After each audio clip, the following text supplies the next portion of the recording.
Hoje fazemos uma pergunta incômoda para alguns. O que acontece com as joias de Zapatero?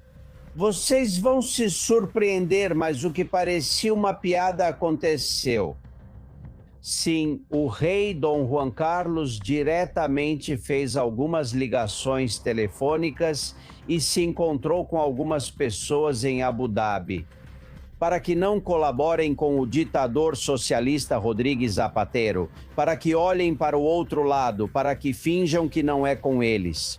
O controle de chat, que como você bem mencionou, é com o pretexto de defender os menores nas redes sociais. Uma desculpa para poder controlar as conversas de todo mundo através de todas as redes sociais. E dessa forma, eles vão poder controlar tanto as empresas que gerenciam essas próprias redes sociais, quanto todos os cidadãos. Por trás disso, se esconde uma intenção muito parecida com a que, por exemplo, está acontecendo no Reino Unido, onde em pouco mais de um ano foram detidas cerca de 12 mil pessoas por supostos crimes de ódio em redes sociais, já que eles monitoraram tudo isso. Na Itália, é impossível fazer a malandragem que se faz com a Espanha, porque os italianos que vivem no exterior fazem parte de uma única circunscrição. E essa é a única maneira de evitar que depois o político da vez fique atribuindo os votos. Como se pretende fazer aqui para uma província ou outra e brincar com a estatística? Como conseguir fazer a ultrapassagem onde lhe interessa? Você chega a Madrid e pelo menos tem que ser imediatamente legalizada pela Guarda Civil. Para legalizá-la pela Guarda Civil, se quiser colocar no nome de Sanches, teria que passar por uma série de testes. Um deles é um psicotécnico. Sinceramente, eu duvido que Sanches consiga passar nesse teste psicotécnico, Alberti, porque não se pode dar uma arma para esse homem. Esse homem, que já é perigoso por si só, com um 357 Magnum, pode ser destrutivo.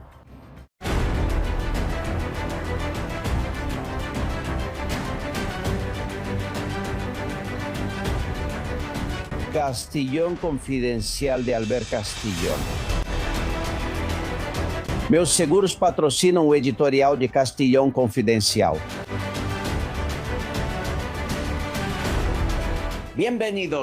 Bem-vindos, confidenciais. Obrigado por estarem aí. Força, honra e vamos em frente, porque temos muita informação confidencial. Obrigado pela sua ajuda, pelo seu carinho, seus likes, seu acompanhamento. Tudo o que vocês fizerem para divulgar este espaço, eu agradeço imensamente. Aqui não aceitamos dinheiro público, nem temos plataforma que nos apoie além de você. Seu carinho e sua gratidão, que também são meus por você estar aí. Hoje fazemos uma pergunta incômoda para alguns. O que acontece com as joias de Zapatero? Sim, ser socialista é ter pouco, exceto eu, que no cofre tenho milhões em diamantes, rubis e esmeraldas, não é? Ai, Zapatero, como mentiu bem durante anos, enganou alguns. Outros de nós vimos qual era a dele. Desde o primeiro dia, principalmente quando ficou amigo dos maiores líderes narcoterroristas de diferentes países do mundo. Sempre se havia um ditador relacionado com o narcotráfico, lá estava Zapatero fazendo amizade com ele e fechando negócios.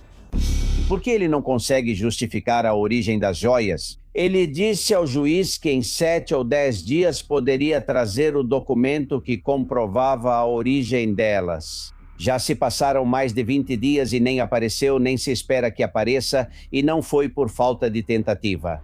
Sabemos que tanto seus advogados quanto a atenção no próprio Rodrigues Zapatero já fizeram ligações e pediu favores a pessoas importantes da Arábia Saudita para conseguir esse documento que justificasse sua origem.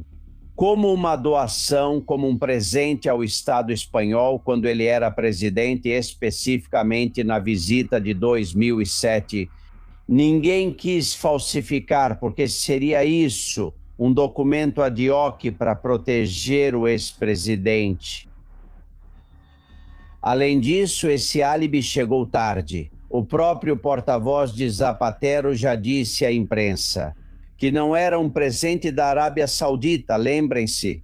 Não, isso do país árabe foi confirmado pelo presidente, não tem nada. Bom, não do país árabe, foi dito Arábia Saudita. Eu perguntei para ele e ele me disse não, da Arábia Saudita. Ele respondeu, não tem nada da Arábia Saudita.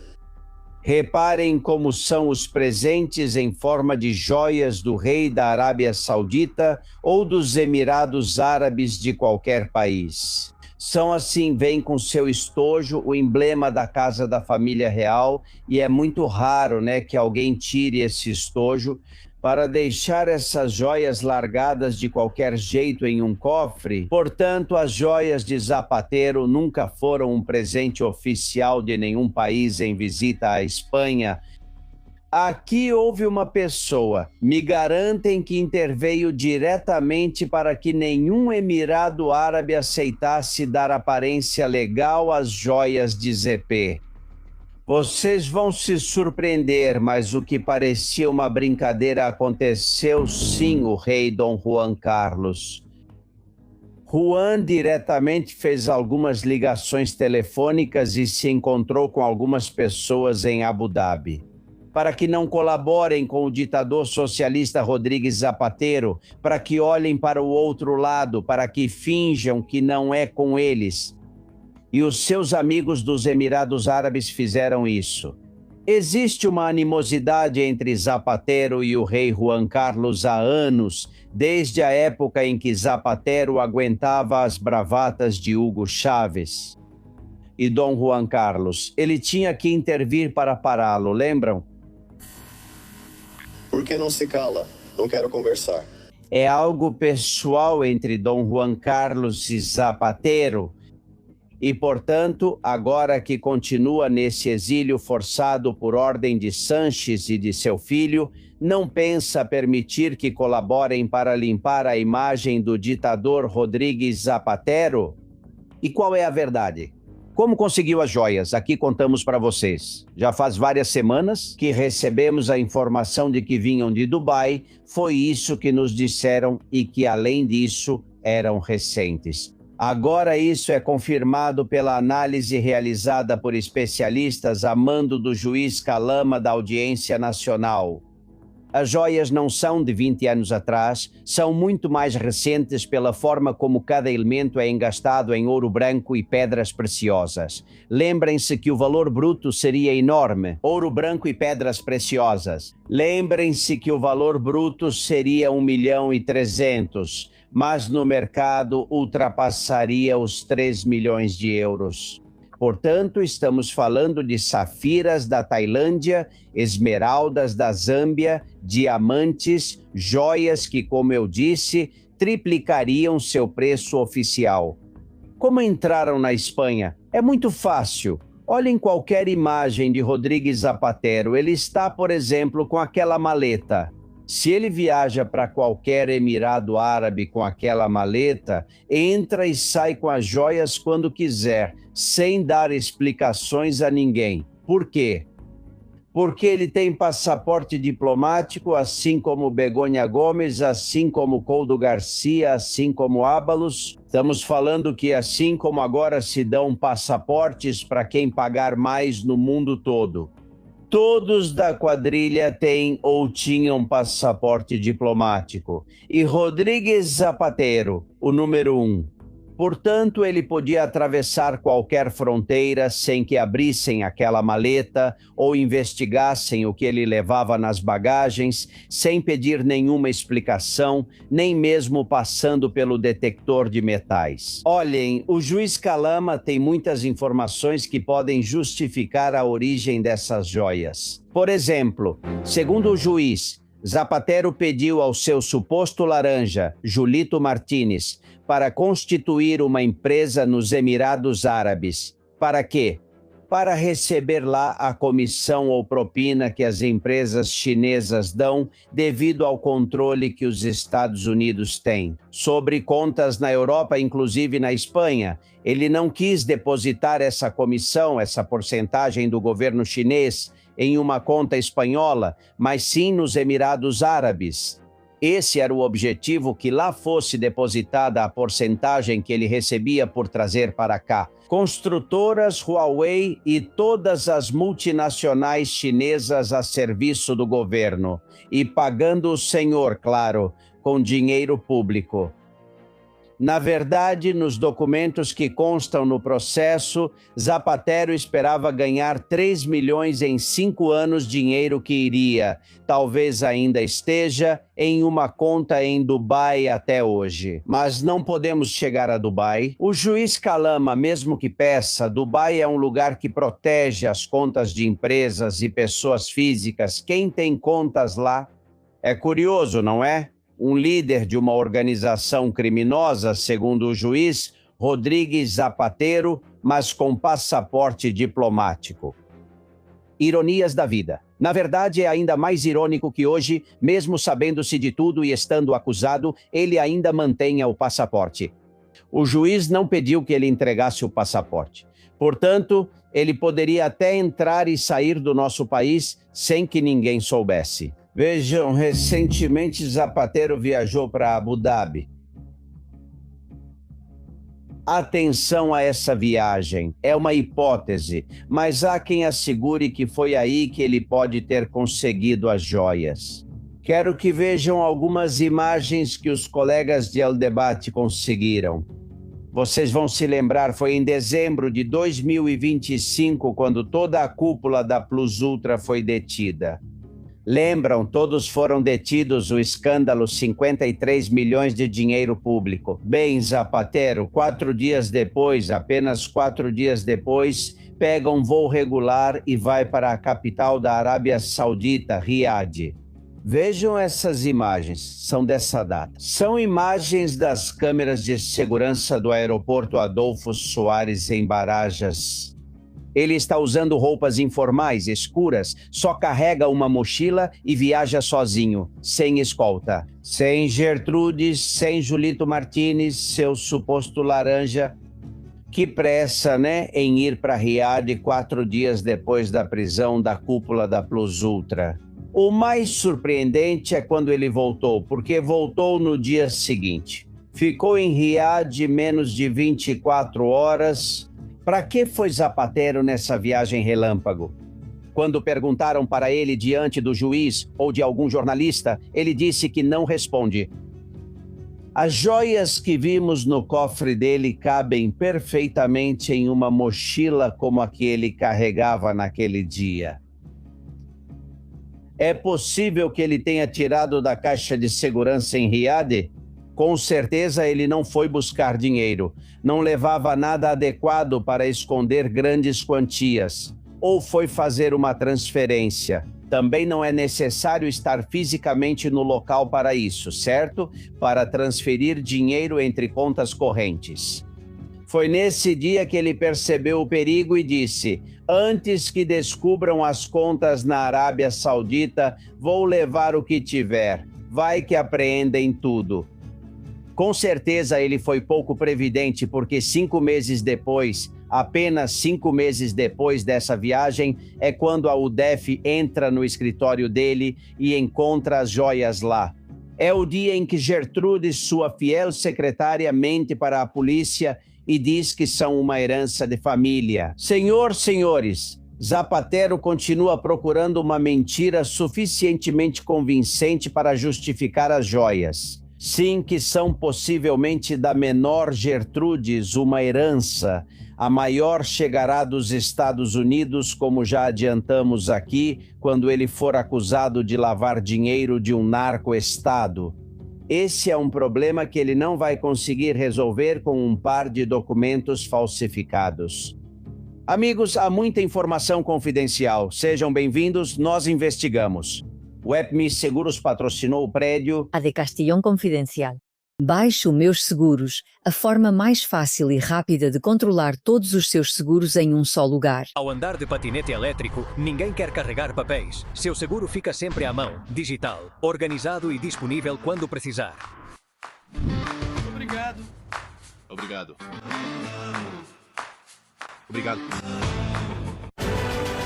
Castillón Confidencial. De Albert Castillón.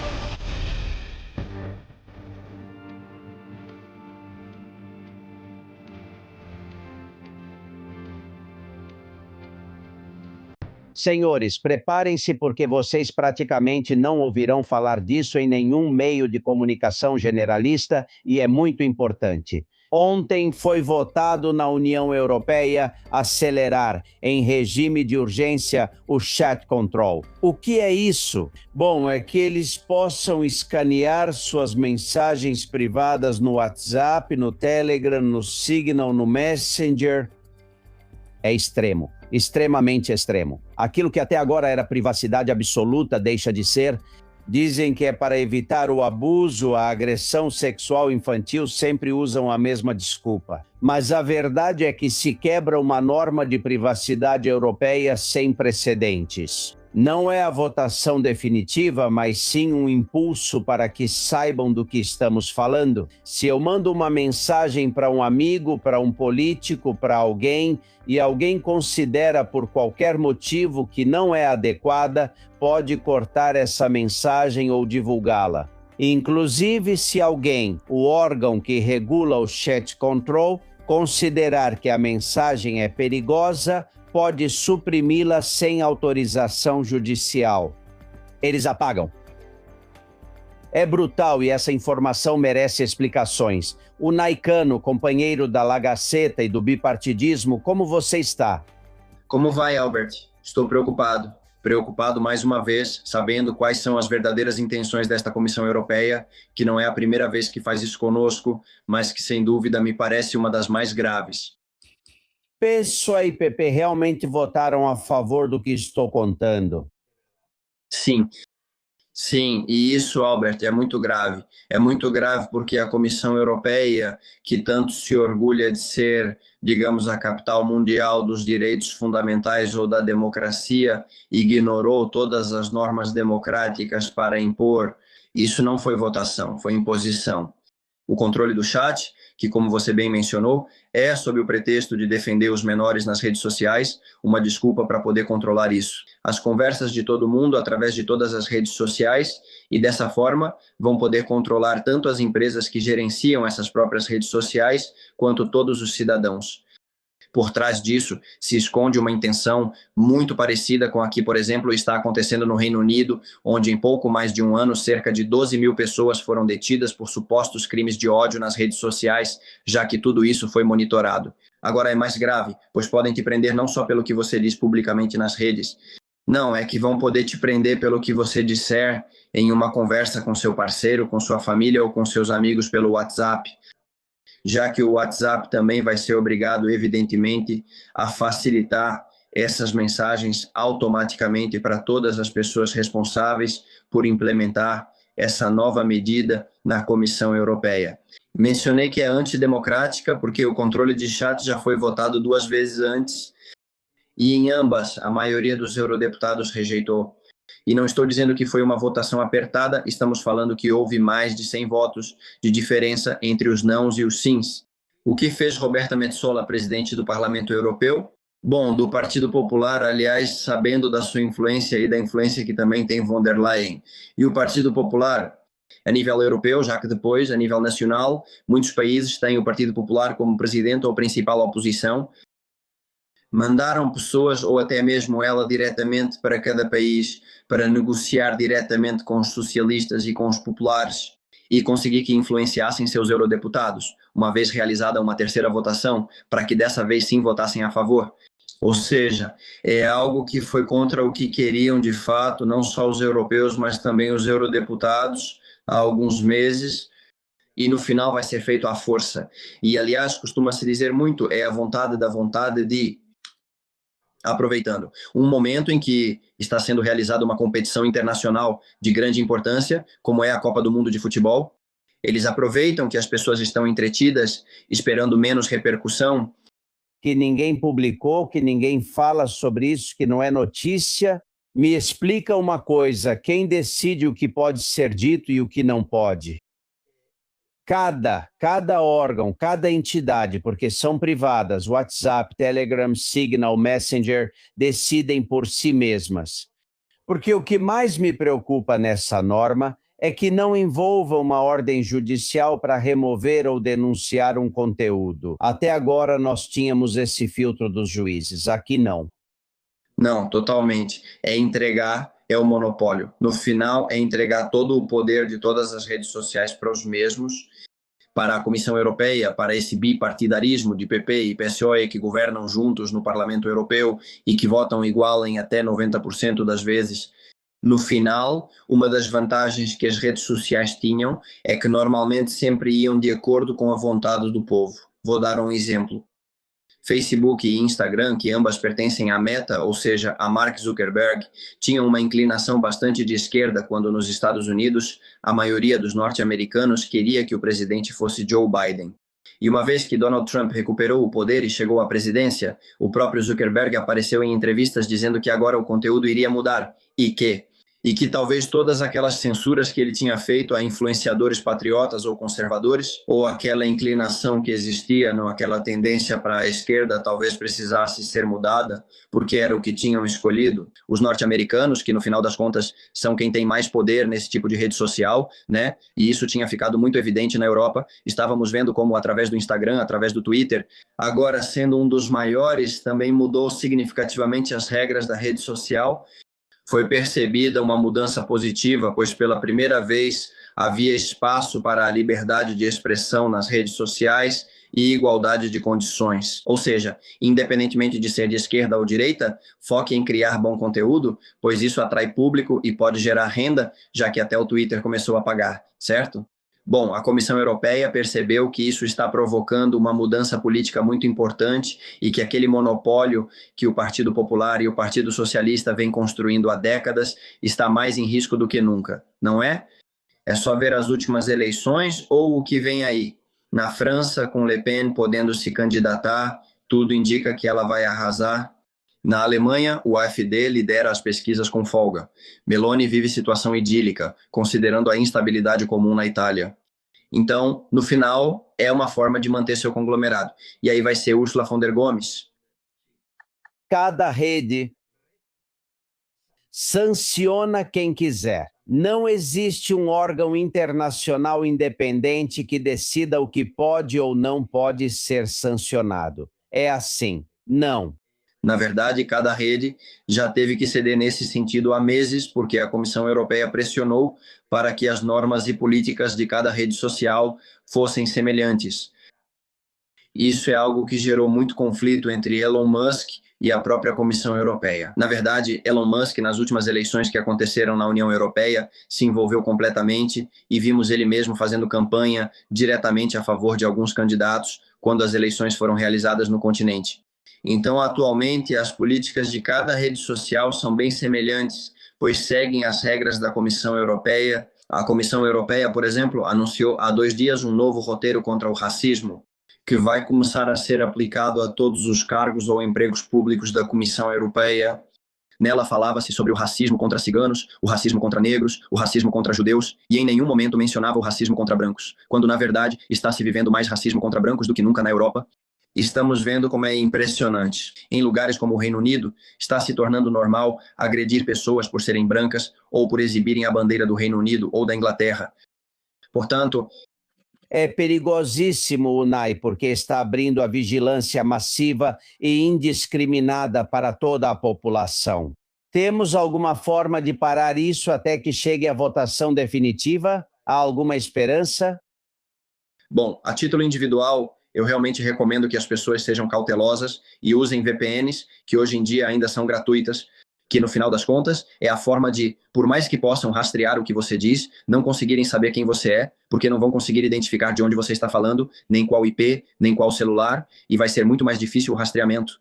Mas enfim, no final isso já era dito, né? Algumas décadas atrás, sempre se usava o livro do Orwell como exemplo, o 1984, ou o modelo chinês, que no final das contas, querendo ou não, está trazendo prosperidade porque o presidente Xi Jinping mantém as pessoas bastante controladas e o país está em uma situação estável economicamente, para não dizer próspera.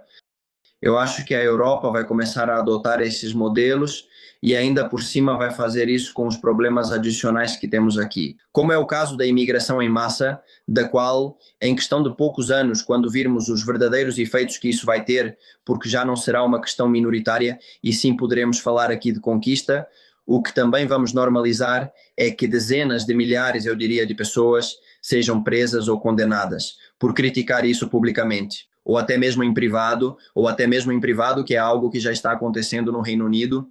No Reino Unido, eu estive há alguns meses e algo me surpreendeu, algo que ainda não vemos na Espanha, não é? E é o medo que as pessoas têm de falar, e não só sobre temas ligados à imigração em geral, falar contra o governo, falar contra as elites europeias, contra o globalismo, contra a imigração em massa, contra tudo relacionado à ideologia climática que está nos arruinando, falar contra tudo o que eles já consideram como politicamente imposto. Eles têm medo porque não sabem onde isso vai terminar e temem ser apontados, como vimos com as gangues de estupradores paquistaneses. Se um imigrante fizer algo contra eles, não vai haver nenhuma instituição que os proteja, ou até mesmo serão as próprias instituições que vão atrás deles e os encurralam. Então, esse medo que na Espanha, eu acho que pela nossa forma de ser, nunca tivemos. Exemplo disso foi o ocorrido em Torre Pacheco há um ano, e como houve revoltas para tentar dar uma lição nesses menores estrangeiros desacompanhados que espancaram por diversão um idoso. Pois é isso, querem que mude e vão nos impor isso. O que mais me incomoda, Alberto, é que sempre os mesmos, como PP e PSOE, se gabam de liberdade e democracia. Está feito, senhores. Controle de chat coincide, vocês devem ter lembrado do que Pedro Sánchez anunciou na Espanha, controle das redes sociais para evitar o abuso infantil, sempre usam as crianças como desculpa para que ninguém diga não. E depois acabam investigando opositores por ideologia, que é o mais perigoso, algo muito típico de ditaduras como a que estamos vivendo aqui. Somos dois loucos gritando no deserto, você já sabe, mas espero que chegue a muita gente, quanto mais melhor para que estejam avisados, e se pudermos parar isso, temos que fazer, é nossa obrigação. Um forte abraço, companheiro. Um abraço, Albert, muito obrigado como sempre. Obrigado. Castillón Confidencial, de Albert Castillón. Queríamos ajudar nossos filhos a construir seu futuro pedindo vários empréstimos. Depois veio a pandemia e acabamos dependendo deles e dos nossos familiares. Se você está em situação de insolvência, entre em contato conosco e diremos se você atende aos requisitos da Lei da Segunda Oportunidade. Sindeuda Group, sua segunda oportunidade. Bem-vindos ao mundo Vichy catalã, onde o autêntico e o saudável andam juntos. Aqui sabemos como aproveitar e também como cuidar de nós mesmos. Um lugar para tornar cada momento único e saboreá-lo intensamente. Esperamos você na Casa da Água com Gás Vichy catalã. Aliás, como dizia o companheiro Naicano com Chat Control, uma opção para evitar que leiam nossas conversas, que nos sigam, que nos investiguem, que vejam o que falamos e o que dizemos. É, como ele diz, ter uma VPN. Isso é mudar a localização e impedir que pessoas que querem ver o que não é delas possam te observar. É muito fácil. Aqui a gente divulga uma no programa que é absolutamente confiável e é líder no mundo, e por pouco mais de 2 euros por mês vocês podem ter. Se chama CyberGhost VPN e ficaríamos muito felizes se vocês baixassem. Na descrição do vídeo, deste vídeo que vocês estão assistindo, está o link para fazer isso, e é muito fácil, que é preciso se proteger, porque está chegando o Chat Control, e que só empresas como Vichy, como CyberGhost VPN, podem nos dar a confiança para que não bisbilhotem a nossa vida. Olhem, se eu fosse agora um jornalista desses da La Sexta e Sánchez fosse Rajoy ou Feijó, dariam a seguinte manchete. O presidente do governo vai com uma arma carregada e aterrissa no aeroporto de Londres.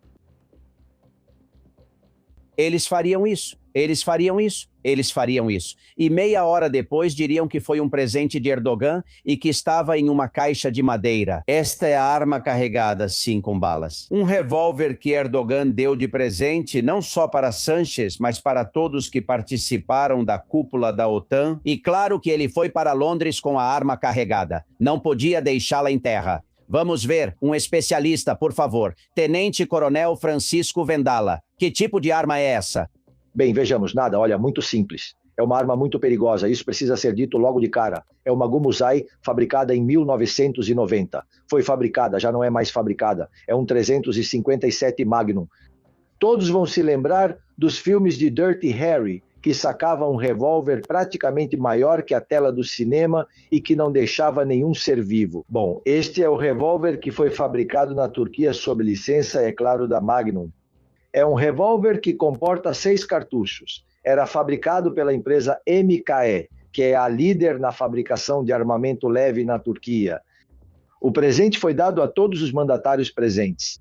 Claro, mas isso gera um problema, porque muitos não perceberam. Parece que Sanches está nesse nível. Mas viajaram com uma arma, não uma arma carregada. É uma arma que tem munição, é uma arma que dispara. Não é histórica, como alguns disseram por aí. Não, você carrega e ela dispara. Não está desativada, não tem o cano perfurado como se faz com as armas para serem expostas em museus. E claro, você viajou com uma arma, isso é terminantemente proibido. Você chega a Madrid e pelo menos ela precisa ser imediatamente legalizada pela Guarda Civil. Para legalizá-la pela Guarda Civil, se quiser colocar no nome de Sanches, teria que passar por uma série de testes. Um deles é um teste psicotécnico. Sinceramente, eu duvido que Sanches consiga passar nesse teste psicotécnico, Albert. Porque não se pode dar uma arma para esse homem. Esse homem, que já é perigoso por si só, com um 357 Magnum pode ser destrutivo. Mas destrutivo até para quem está mais perto. Bem, fora isso, claro, é um problema. Por exemplo, o primeiro-ministro britânico, Starmer, e o belga, o que fizeram foi recusar o presente na Turquia. Há outros que, quando chegaram, imediatamente o fizeram. Entregaram à polícia competente. Aqui ainda estamos para ver o que vai acontecer. E se acontecer de o revólver se perder e acabar em um quarto em Ferraz, como já vimos que havia uma série de armas descontroladas, é que, tirando um pouco de humor que nunca devemos perder, o assunto, do jeito que as coisas estão aqui, é realmente, vamos dizer, complicado. No Reino Unido, podemos confiar que este aqui diz que não. O outro entrega para a sua polícia rapidamente, mas assim, antes de subir no avião, entrega para o segurança que tem licença e pode lidar com isso. Mas aqui não, claro. Mas aqui não podemos confiar que esse pessoal, do jeito que está agindo o Alberto, não possa fazer uma besteira. Olha, quero lembrar que, em uma entrevista ao OK Diário, Coldo Garcia disse que encontraram armas nos porões de Ferraz, armas curtas e longas. E pro ainda ele disse que foi dada a ordem de destruí-las. Mas depois, aqui nós entrevistamos o melhor amigo dele, o jornalista Leopoldo Bernabel, que é meu amigo, e lhes asseguro que essas armas nunca foram destruídas. Então, ou seja, que nos porões de Ferraz, supostamente, ainda existem armas curtas e longas. Não sei por quê. Receio que, depois dessa história da arma, a partir de hoje, devemos chamar Pedro Sanches de Pedro, o sujo, que, aliás, combina muito bem com ele. Roberto Crobu, como vai, querido amigo? Sim. Eu lembro que alguém o chamou de Dirty Sanches, não foi? Quem foi? Acho que foi o Donald Trump, né? É verdade. Você denunciou nas redes como permitem que um avião com uma arma carregada pouse em Londres. E você tem razão. Sim, mas além disso, como é permitido por causa de todas as justificativas e do debate que temos aberto aqui na Espanha sobre os presentes institucionais, porque devemos lembrar que já era prática de Mariano Rajoy e de Aznar também declarar os presentes ao final do mandato. Ao final do mandato, o governante da vez faz uma lista de todos os presentes que recebeu. Isso também foi feito por Zapatero, lista onde, obviamente, não aparecem as joias, né?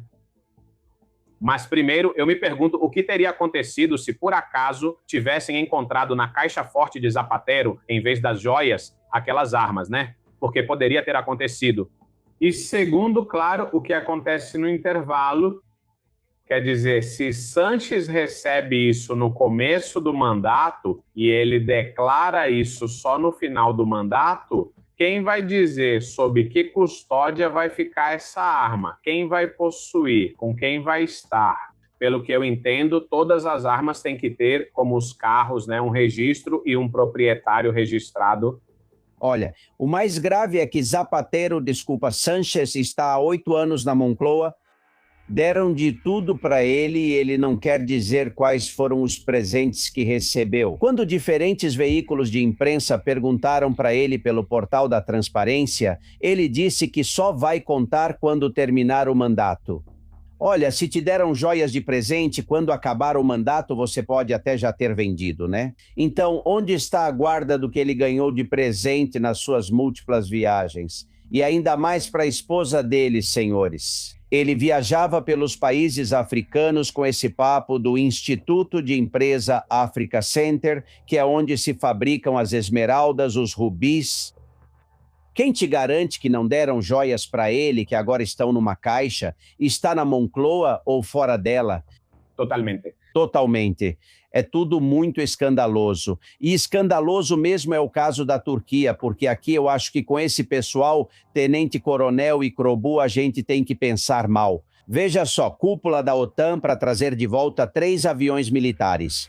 Em um Falcon, Álvarez e Margarita Robles. Outro Falcon vazio que foi e voltou caso acontecesse algo, caso houvesse uma pane, porque olha só que jeito de jogar dinheiro fora. E depois um Airbus imenso, com capacidade para 80 pessoas só para Sánchez. Alguém pode me explicar para que ele precisa de um Airbus para 80 ou vou perguntar de outro jeito? O que ele trouxe da Turquia que pesava tanto, né? E que precisava ir num Airbus?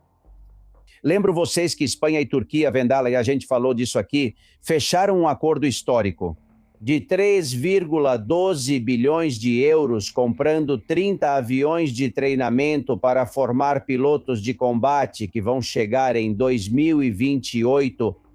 O Airbus foi buscar alguma comissão, tenente-coronel? Bem, não podemos afirmar, mas o que temos que fazer, e somos obrigados, do jeito que está o panorama e o ambiente na Espanha, é suspeitar. Porque não está justificado sob nenhum ponto de vista esse aparato tão terrível, tão ostensivo, tão grosseiro. É preciso levar em conta que a decolagem, só a decolagem de um Falcon custa 30 mil euros, nem preciso falar da viagem, etc, etc. E o que dizer do Airbus? Acho isso uma ostentação grosseira. Eu acho que isso é uma arrogância por parte dos 3. Além de nos dizerem claramente, vocês não importam nada para a gente e vamos viajar como marajás, nem é mais como reis. Eu acho que isso não deveria ser permitido. Tem que ser proibido, mas proibido não sei se por norma interna ou proibido por lei. É como o que vocês disseram antes sobre os presentes. Eles recebem os presentes em função do cargo, portanto não são seus. E sim, imediatamente deveriam, por lei, passar a ser patrimônio nacional. E patrimônio nacional direcionar para os museus ou para onde for, ou dar para os pobres, dizer, te digo ao final do mandato, não é porque seja seu, mas sim devido ao cargo. Não é para Pedro Sánchez ou Rajoy, e sim para o presidente do governo, tornando-se patrimônio nacional. Isso dos aviões não pode ser tolerado. E o terceiro avião, aquele terceiro avião, eles fizeram, e vou te dizer por quê, Albert. Como aqui, o Papa ia decolar e o avião não decolava porque tinha quebrado e tiveram que colocar outro. Então, para não passar, digamos, nem meia hora no aeroporto da Turquia para ver se os turcos colocam um avião, se tem outro e tal, então eu levo um de reserva para que nesse momento... Com isso, é um gasto tremendo para uma cúpula de 2 dias que não dá para justificar. Eu acho que estamos diante de um sátrapa, de um sujeito com mentalidade de república de bananas, mas não só ele, Álvarez, Robles e qualquer um dos outros. E é isso que acontece, é isso que pensam de nós, Albert. Para eles, nós não somos nada. Não, eles não têm nenhuma consideração por nós, mas você, Robert, que é psicólogo e youtuber, você lembra quantas vezes aparecia a Turquia quando falávamos sobre quem refinava o ouro da Venezuela? Você se lembra? Tudo ia para a Turquia, não é? Tudo ia para a Turquia, tudo passava pela Turquia. E até um dos destinos que se cogitava para que Maduro tivesse sua aposentadoria de ouro. Na eventualidade de aceitar, porque ele teve a proposta de Donald Trump para ir embora e não quis ir, um dos destinos era justamente a Turquia. E a Turquia também era um dos países onde Maduro fazia escala quando viajava estando sob cerco. Dos Estados Unidos. Sim, é verdade. Tudo passa pela Turquia. O que levava ou o que levou o porão do Airbus de 80 lugares em que só viajou Sanches? Por que só Sanches? Ele não queria que o vissem. O que os seguranças sabem sobre esse Airbus? Temos mais perguntas do que respostas, e isso acontece frequentemente conosco aqui, e isso é um problema, mas algum dia saberemos. E enquanto isso, aliás, eu não sei o que pensar, o governo acabou de comprar 35.300 urnas. Foram gastos 740 mil euros. E dizem na Moncloa que colocaram a máquina eleitoral em funcionamento. Vamos fazer rapidamente uma pesquisa ao estilo Tesanos. Você acredita nisso, sim ou não, Robert? Olha, eu acredito que a qualquer momento pode haver eleições, é verdade, mas o plano de Pedro Sanches é cumprir todo o mandato.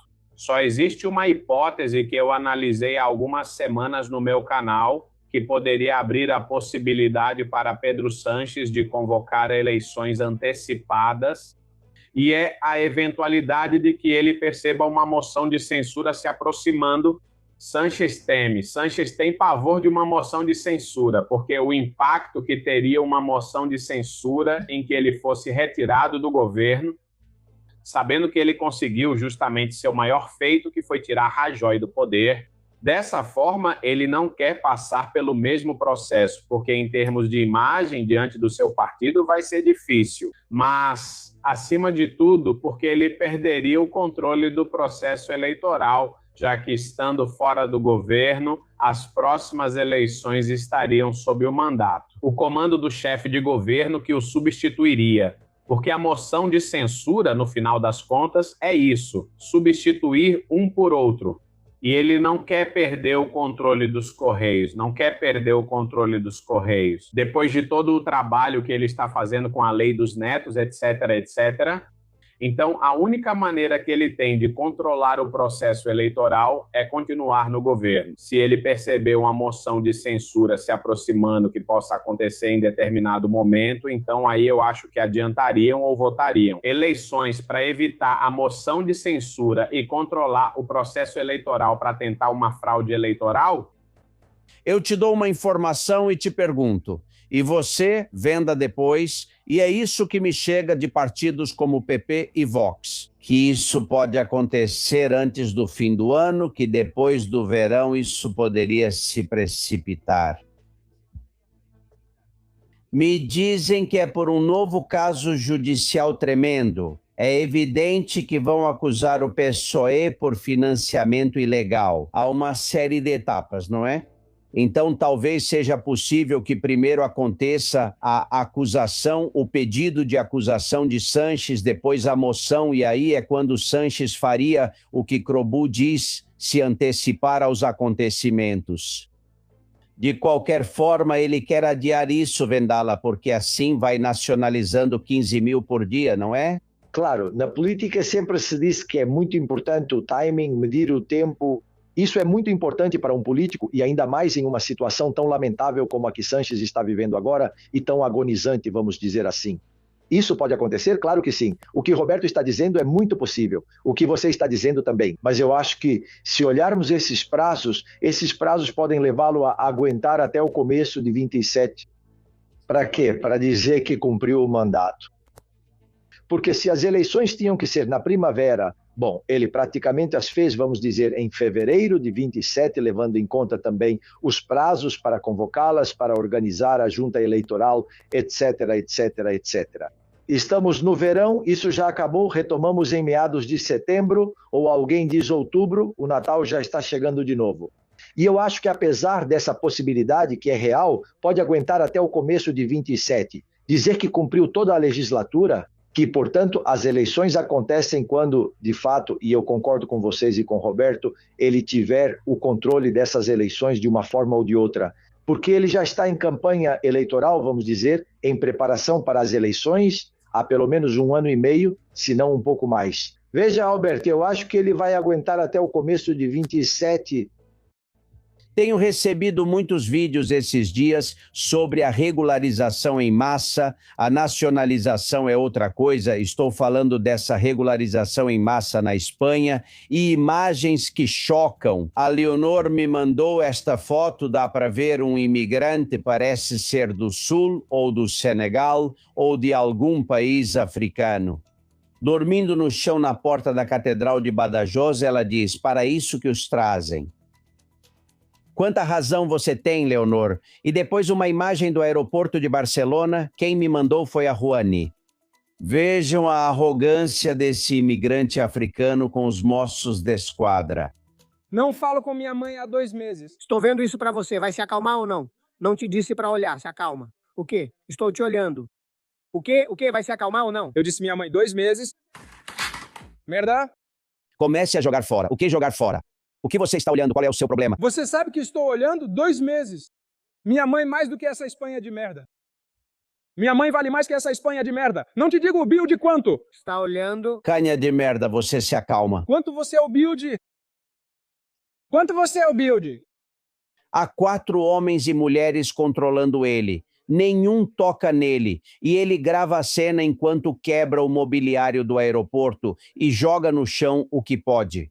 Vou tentar te ajudar, tudo bem? Não quero sua ajuda. Não, é a minha ajuda. Perfeito. Ok, vai embora. A polícia não ajuda as pessoas. Resistência de merda. Tenho que ir. Vocês percebem, racista de merda, país de merda. Já sei que nem todos são iguais. Aqui não vai ter gente que generalize facilmente. Mas a paciência que muitos têm, principalmente as forças de segurança, com esse pessoal, isso, olha, na minha. Bom, simplesmente, e você já trabalhou na África quando estava no Ceci de Vendala no seu país? Se a gente faz isso, você e eu que somos brancos não duramos 1 minuto. Mas não tenha a menor dúvida, Albert, você não dura 1 minuto. Mas, além disso, nem chegamos a esse nível de insulto ao país e à polícia desse país, digamos Marrocos, Mauritânia, qualquer um desses. Não chegamos a esse tipo de insulto, mas é que eles mesmos no país deles não chegam a esse nível nem por 1 minuto. Eu vi coisas lá que, se forem contadas, arrepiam, porque sabemos como é que eles agem lá. Já contei algumas vezes, poderia te contar mais algumas. Quando o problema chega aqui, Albert, é porque eles sabem para onde vêm. Eles já sabem lidar conosco. Como dizia aquele comissário marroquino, vocês não nos entendem. E eles nos entendem muito bem. Eles sabem que esse policial, por um motivo ou outro, não vai fazer nada. As palavras-chave são racista, por um lado. E assim que eles dizem isso, até mesmo as pessoas ao redor deles vão ficar do lado deles contra esse agente dos Mossos de Esquadra ou contra a Guarda Civil ou a polícia. Eles sabem que essa força de ordem pública está de mãos atadas porque seus próprios superiores e o comando político, o poder político, não vão apoiá-lo se ele der um tapa. Um tapa, não estou dizendo que é como fazem nos Estados Unidos, que primeiro atiram e depois perguntam. Então esse é o problema. Desde que desembarcam no bote, eles já sabem como lidar com a gente, Albert. E é isso que precisamos evitar, porque temos que defender nosso país, temos que defender a Espanha e os espanhóis, e também os imigrantes legais que contribuem, que trabalham e que estão aqui, talvez, há 20 anos perfeitamente integrados. Porque essa arrogância não é só contra a Espanha, não é só contra os espanhóis e esses policiais, é também contra o imigrante legal, que está aqui há 20 anos contribuindo e que se integrou perfeitamente. E que não faz isso com você porque sabe que os espanhóis, de racismo, justamente nada, e a nossa história prova isso. Possivelmente o único país de toda a Europa, talvez a Itália, que nunca teve racismo, nem de longe. Eles aprendem isso, e esse é outro problema também. Existem muitas ONGs, e é preciso dizer isso ao Albert, que aqui pode-se falar que desde o primeiro momento eles instruem, ensinam e dizem o que você tem que fazer. Quando alguém se aproximar, diga que é racista ou algo assim, que a pessoa se assusta. É por isso que fazem isso. O que estamos vendo, até mesmo quebrar móveis na frente de todo mundo, se fôssemos nós a fazer isso, estaríamos na delegacia em 2 minutos, com uma multa, com um processo, etc, etc, etc, etc, etc. Quero ouvir a mensagem de Juan Carlos Menezes. porque os mesmos que chegam de barco em Tenerife, poucas horas ou dias depois, já estão vendendo no camelô. Isso sim, não pagam imposto, não pagam aluguel de loja, não pagam contribuição de autônomo, vejam. É da Milha de Ouro, supostamente, né, do sul de Tenerife, entre Los Cristianos e Las Américas. Como você vê, são todas lojas de grandes marcas e eles ocupam tudo. Africanos vendendo, não só vendendo de forma ilegal, ilícita, produtos de forma ambulante, mas além disso são cópias. Ou seja, estão cometendo um crime contra a propriedade intelectual. E lá estão eles tranquilamente, em plena luz do dia, na frente das grandes lojas que pagam uma fortuna em impostos. Legendado. Isso é o que depois provoca, por exemplo, o voto no Vox. E dizem, por que as pessoas votam no Vox? Bom, é que aqui há exemplos todos os dias. Ou a prioridade nacional que devemos entender não como algo excludente, mas como uma defesa diante disso. Crobu, você também já foi imigrante na Espanha. Sim, mas o que você está dizendo não é nada novo. Isso já foi denunciado por Roberto Saviano, o escritor jornalista italiano. O famoso livro Gomorra, no final dos anos 90, começo dos anos 2000, com o tráfico de chineses na Itália, não é? Que abriam um container e caíam até cadáveres de chineses, né? Ou seja, há máfias que recrutam o tráfico de mulheres brancas para prostituição, o tráfico de mulheres negras, ou seja, sempre existem essas organizações que depois distribuem as pessoas conforme elas chegam para, bem, garantir alguma coisa para elas. E quero voltar ao que Francisco Vendala dizia em relação ao desconhecimento da autoridade por parte dessas pessoas. Lembrando que há um padrão educacional. Essas pessoas vêm de culturas, vêm de sociedades, se é que podemos chamar de sociedades, onde a autoridade há gerações tem sido exercida exclusivamente pela força e só reconhecem a autoridade na medida em que ela exerce a força. E, portanto, não reconhece um policial, uma pessoa de uniforme, por mais que fale educadamente, se não exercer a força. E daí surge a possibilidade de zoar, de trollar, de insultar, etc. Porque só conhecem uma linguagem há gerações, desde as colônias, que é ser submetidos e obedecer através da força.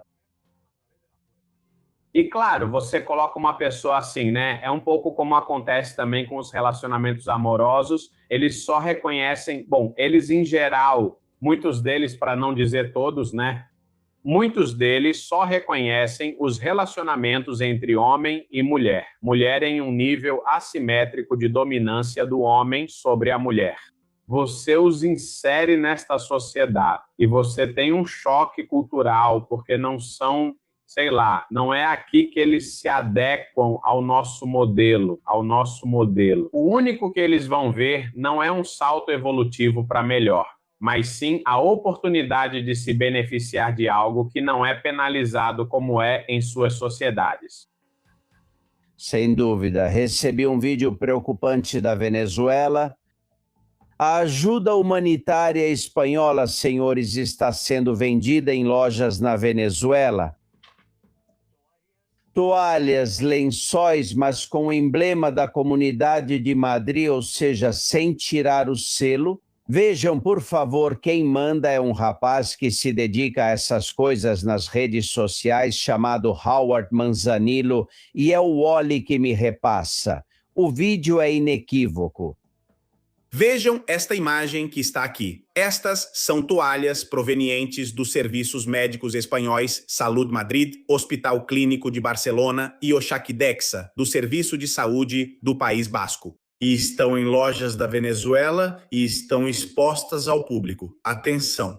Ai, gostaria de saber se isso é das fundações, senhores. Está à venda no Mango Bagir. Uau!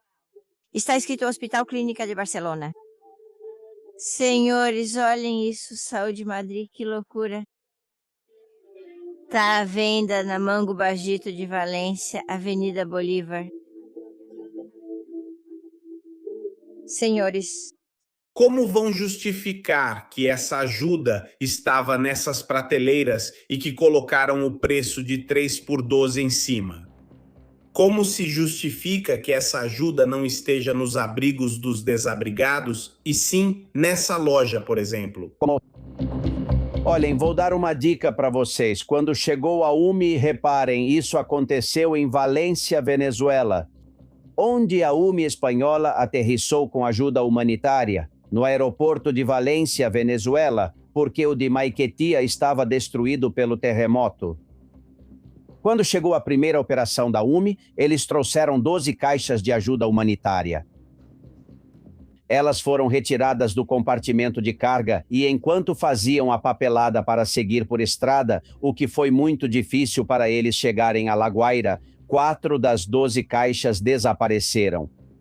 4 que nunca mais conseguiram recuperar. Não tenho prova de que essas 4 sejam as que agora estão sendo vendidas na própria cidade de Valência, Venezuela. Mas aqui é coincidência demais. Robert, você não acha? Eu não consigo rir disso, tá? Porque é uma desgraça total. Mas isso me faz pensar naquela famosa marca de roupa que o governo quis promover, essa democracia, né? Então que mandem para lá também. Yeah. Dá muita pena ver o povo da Venezuela sem nada e alguém ter roubado ajuda humanitária e colocado à venda. E além disso, o mais provável, sinto dizer, vendá-la, porque seus amigos são desse meio, mas o mais provável é que sejam militares ou policiais, que usando a força e a arma dizem, essa aqui eu levo, não é? Claro, é que, Albert, olha, isso é endêmico. É outro dos distintivos de um regime ditatorial que, por consequência, tem que ser obrigatoriamente corrupto. Ou seja, que beneficie somente a uma nomenclatura, a uma parte da sociedade. Que quando esses casos acontecem, é endêmico que essas mesmas pessoas cuja moralidade é zero se aproveitem. E se aproveitam porque têm o poder. Você disse isso, Albert. Nós também já dissemos antes e o Roberto também disse. Como eles têm o poder, eles pegam essa ajuda, eles desviam e depois têm os canais para se beneficiar. Claro, por que dão 3 por 1? Porque saiu de graça para eles e quem está se beneficiando é o policial, o militar correspondente que tem o poder, está no aeroporto e é capaz de fazer esse tipo de coisa. Como não se importam nem com seus cidadãos por serem uma ditadura, tirania ou satrapia, isso não faz diferença para eles. Exatamente igual, mesmo que as pessoas estejam morrendo nas ruas. Nesse caso, por causa do terremoto, fiquem sem toalhas ou fiquem sem nada, porque eu vou me beneficiar. Isso é endêmico nesses regimes. A Venezuela ainda é um deles, porque não podemos esquecer que Delcy Rodrigues continua lá como presidente, o que é impressionante, claro. E não deixa, se você me permite, por favor, não deixa de ser sintomático da miséria a qual o socialismo e o comunismo reduzem as pessoas. Miséria econômica que leva a pessoa a não conseguir chegar ao fim do mês e ter que se virar, e miséria moral, porque nessa tentativa de se virar, acabamos tendo práticas como essa. Sim, absolutamente. Você falava das roupas que o governo chamado de democracia pagou. Fernanda, escutem, 14 não. 14.600 euros para comprar agasalhos para celebrar a democracia. Esse aqui já vai igualzinho ao preço. E já eu vejo ele com esse agasalho ao estilo Maduro, dando coletivas de imprensa por aí. Meu Deus, imagina os agasalhos que ele deve ter colocado depois. Bom, uma explicação. Digo isso porque a esquerda lançou uma campanha ontem e hoje dizendo a fake news dos 15 milhões da roupa democracia. Por quê? Porque parece que não eram 15 milhões e essa informação foi divulgada.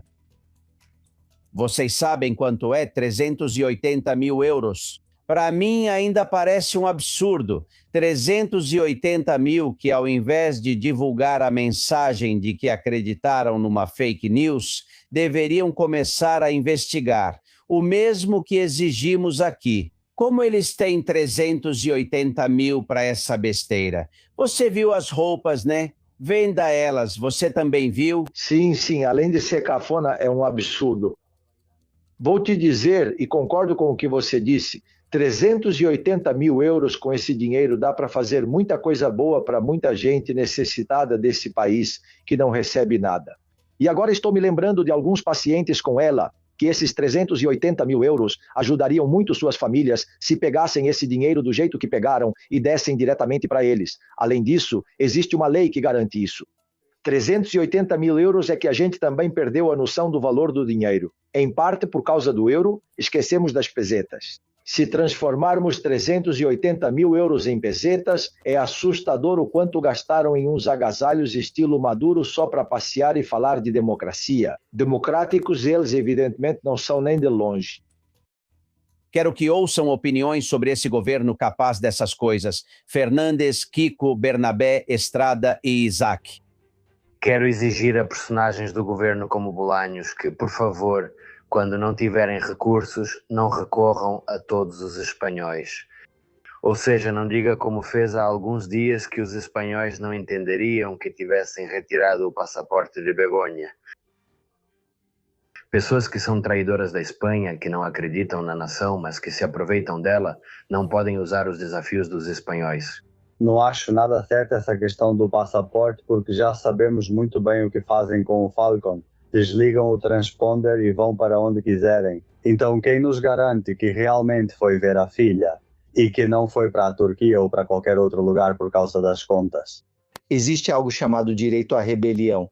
Quando há um poder autoritário, um poder que se tornou ilegítimo durante o exercício da sua administração, etc. E quando o povo assim considera, tem o direito supremo à rebelião. A única coisa para a qual Sanches está vigiando Zapatero e a única loucura que ele não quer que Zapatero cometa é para se livrar dele antes de Sanches. Nada acontece com Zapatero, é tudo uma história. Pouco se fala sobre essa nova jogada do sistema Contreras. Sim, estou falando da sétima. Esse canal onde quando a primeira já tiver que ser esvaziada, todos vão fugir para sair. E quantos milhões isso vai custar para nós espanhóis? O pior é que vão dizer que a sétima é um canal privado, mas é mentira porque vai estar cheia de propaganda institucional. E quando passar um ano e perderem 100 milhões, vão chamar a Telefônica, que é por isso que Sanches colocou o dono da Telefônica entre os seus, para que a Telefônica pague. Bom, isso a gente já viu, né? Ou não? Ou não, ao Albert. Ou talvez coloquem na CEP e deem um resgate. Sim, sim. Seja como for, todos vamos pagar. Olha, recebi uma mensagem da Gema. Vamos ver o que você acha, Vendala. Diz, olá, Albert, uma pergunta. Esses netos a quem estamos dando o passaporte de graça serão considerados soldados espanhóis para defender a Espanha se houver um conflito? O quê? O que eu digo para ele? Então diga para ele que deveria ser assim, mas temo muito que não vai ser assim. Mais uma. Além disso, há certos países que, quando alguém adquire a nacionalidade legalmente, se estiver em idade militar, passa pelo serviço militar. Aqui está claro que não vai ter ninguém para segurá-los, nem eles vão se deixar segurar, porque a nacionalidade é dada para aquilo que já sabemos para as próximas eleições e as dos anos seguintes, Albert. Por quê? Porque poderão votar em 27 por 31 em 35 e assim por diante, e assim por diante, e assim por diante. Sinto muito por essa mulher, mas não, eu acho que deveria ser, mas não vai ser bom. E depois tem uma mensagem de José Manuel Candón, o militar espanhol do TEDx, que sobreviveu à explosão em Hoyo de Manzanares. É confidencial e ele fala comigo porque ele tem razão. No dia da independência nos Estados Unidos, a Espanha participou com um grupo de helicópteros. Bem, pois 3 deles não voltaram porque caíram destruídos no chão. E Margarita Robles, calada como uma pedra. Ouçam o que Candón me diz. Tivemos que ficar sabendo ontem, 7 de julho, que 3 helicópteros do exército espanhol, 2 Tigres e um Cougar, sofreram um incidente lá pelo mês de junho, no dia 15 de junho, por ocasião da celebração do 250º aniversário da independência dos Estados Unidos, em um exercício conjunto em um aeroporto de Boston. Sofreram um incidente e tivemos que ficar sabendo ontem por meio de um general aposentado. Este é o governo da transparência, da informação e da boa conduta. Vimos fotos, não sei se você viu, Vendas. Dizem que foi um fenômeno meteorológico, vamos lá, mas os helicópteros estão destruídos, um deles quase de cabeça para baixo, não é? Vamos ver, eu sou piloto de helicópteros e te digo que é um fenômeno meteorológico, não sei, talvez Harry Potter possa fazer alguma coisa estranha e acontece algo e cai. Olha, vamos ver, não vamos nos enganar, a manutenção do material em geral das Forças Armadas está abaixo do mínimo. Quando digo que está abaixo do mínimo é porque é perigoso, porque não podemos esquecer que nesses helicópteros havia seres humanos, havia pilotos, havia militares. Estamos abaixo do mínimo, não se faz manutenção, volto a dizer o mesmo Adamus, pois o mesmo que aconteceu com Adamus, que não se faz manutenção nas vias ferroviárias, não se faz manutenção, está se canibalizando. No exército, nas forças armadas, canibalizar significa pegar peças de um que está bom e colocar em outro. Mas claro, eu fiquei sem aquele ali, porque no final ele acaba destruído. Em carros de combate, nos aviões, os aviões tanque para incêndios são dos anos 70, não foram remodelados, não foram mexidos. O desgaste das peças tem sua vida útil contada. Em qualquer elemento, e ainda mais nesses, são materiais muito sofisticados. Levando isso em conta, além do que foi entregue para a Ucrânia, como aconteceu em todos os países que ficaram sem arsenais. Quero dizer que não me surpreende que os 3 helicópteros tenham caído, e não exatamente ao Albert por um problema meteorológico, mas sim por falta de manutenção. Ainda bem que pelo menos não houve vítimas humanas, o que poderia ter acontecido, e aí sim seria terrível. Eu não sabia que você era piloto de helicóptero. Quantas outras coisas você é e não me contou? Olha só. Eu pilotava o BO-105 Belco, então era o primeiro a chegar aqui para ataque. A base fica em Almagro e eles continuam lá. Aliás, também seria bom atualizá-los um pouco porque já estão meio velhos, assim como eu.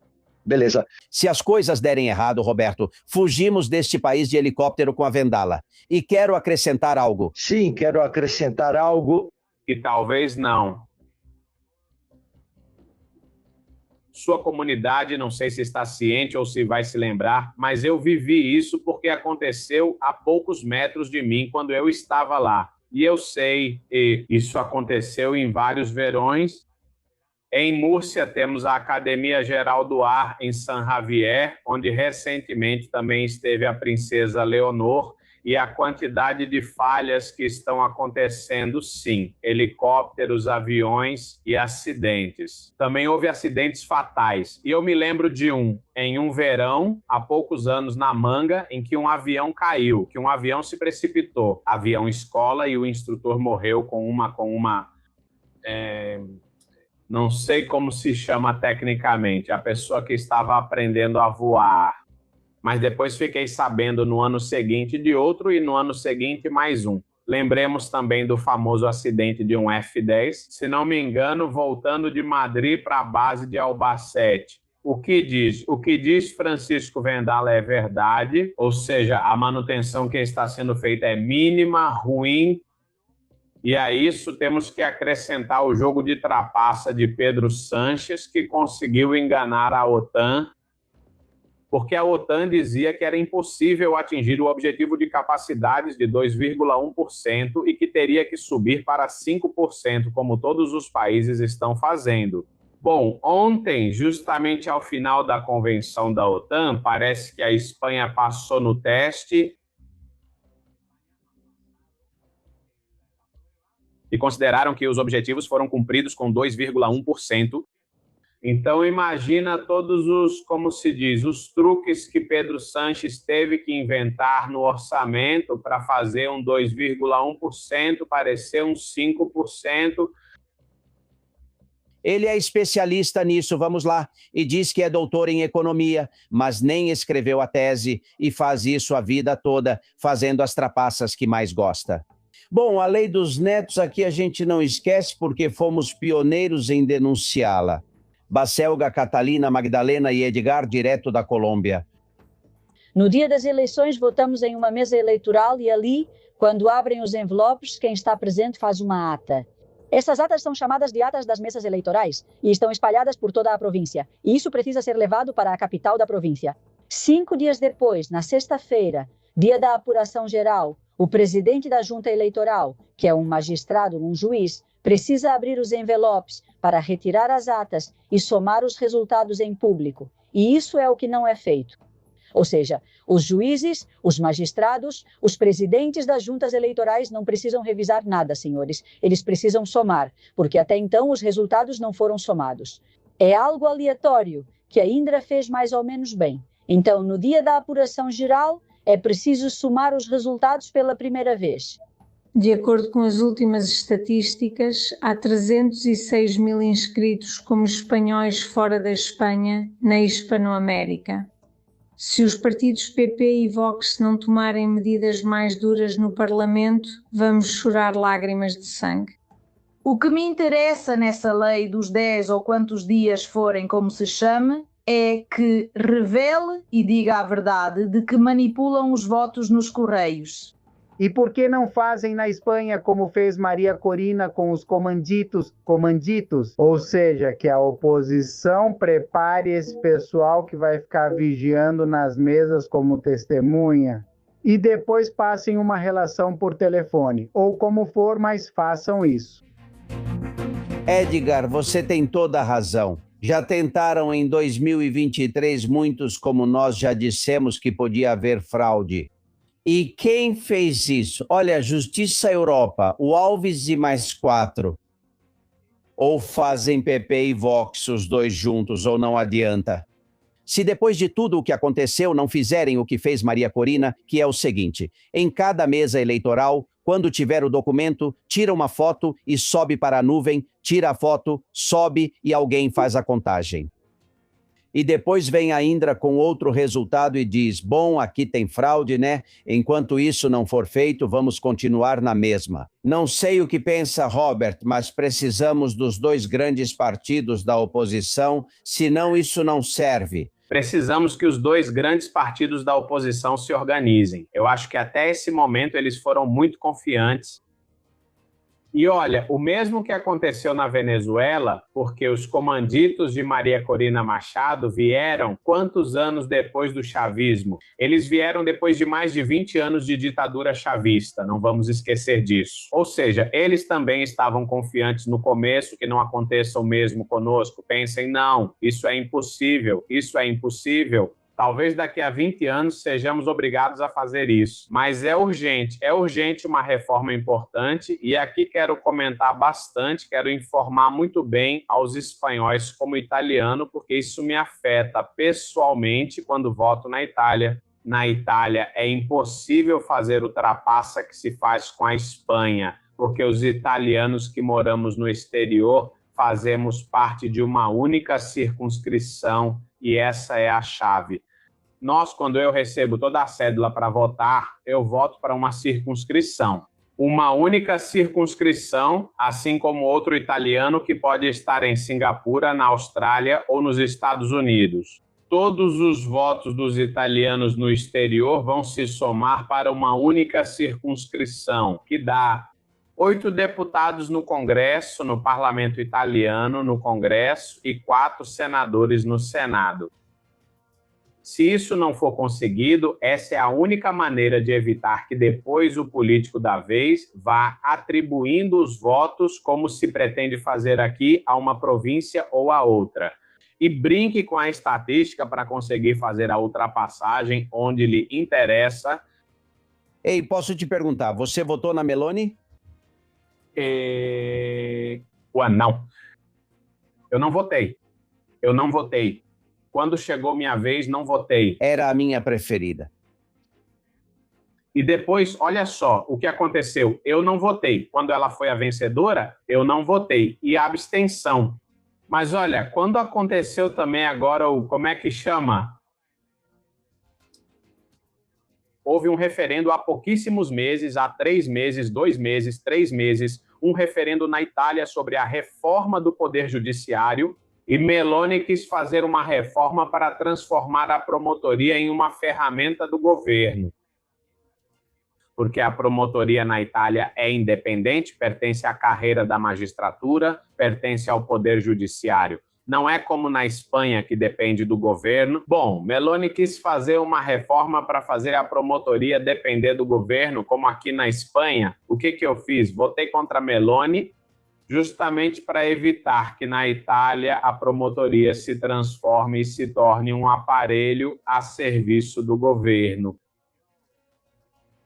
Tem que ficar de olho em todos, até nos que você gosta. Aliás, nesses ainda mais, porque você confia o seu voto a eles, não é? Por isso tem que exigir o dobro deles.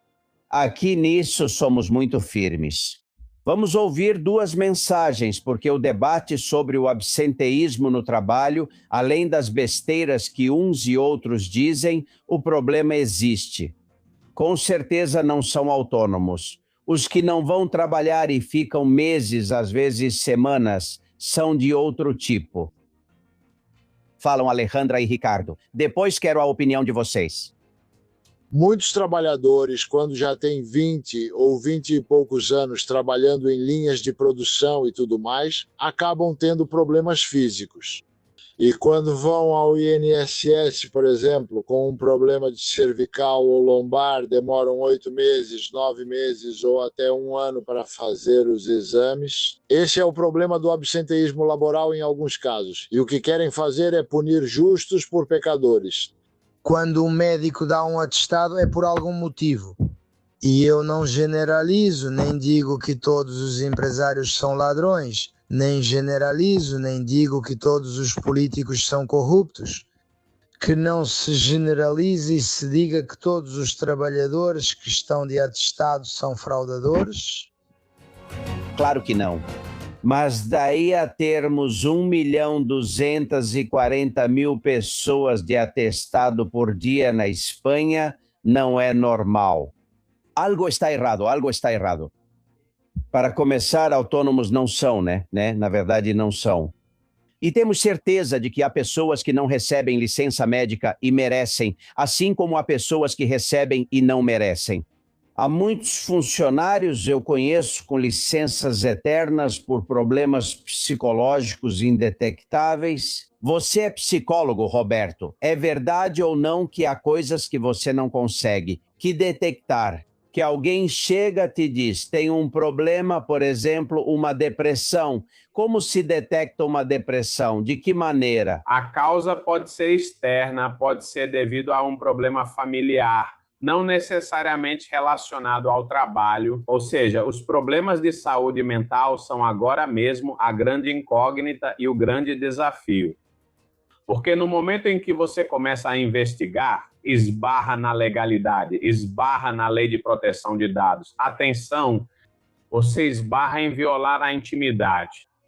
E diz, não, você está me revitimizando, eu estou te dizendo que estou mal. Se você faz perguntas para investigar de verdade se pode dar o afastamento, essa pessoa já se sente revitimizada porque talvez tenha que lembrar de algo que está causando aquilo nela. Posso te dizer que como psicólogo, e além disso, que trabalho praticamente na minha especialidade, que é psicologia do trabalho, e atuo com afastamentos laborais, conflitos de trabalho, etc., posso te dizer que desde a pandemia abriu a caixa de Pandora.